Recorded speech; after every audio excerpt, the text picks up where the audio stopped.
But first, the online messages continue to come in tonight over the news of Phylicia Barnes.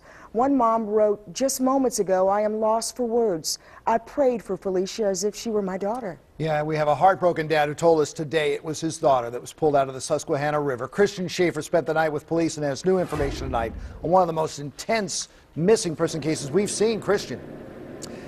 Yeah, Jamie, certainly a lot of new information tonight, but we don't know a lot of things even after a news conference here at State Police Headquarters in Pikesville. Police were not able to determine just how Phylicia Barnes died or even at this point whether she was murdered. There's also this new mystery of the second body that was found in the Susquehanna River not far from the body of Phylicia Barnes. Police hope to have some answers to those questions now that they do have possession of those bodies, but they're not sure just how long that investigation is going to take. Effort in this case. City Police Commissioner Fred Bielfeld said the discovery of the body of 16-year-old Phylicia Barnes is the beginning of a new phase in the investigation. Finding her body is really going to be instrumental in giving us an opportunity to bring closure to the family. But right now, investigators are only slightly closer to finding out what happened to her. Did the preliminary autopsy today, and so there's a mountain of investigative work that needs to be done. Superintendent of the Maryland State Police reported that the medical examiner's autopsy found that Barnes's body could have been in the waters of the Susquehanna River since her disappearance in late December. The cold water would have kept the body from deteriorating. So far, no word on how she died.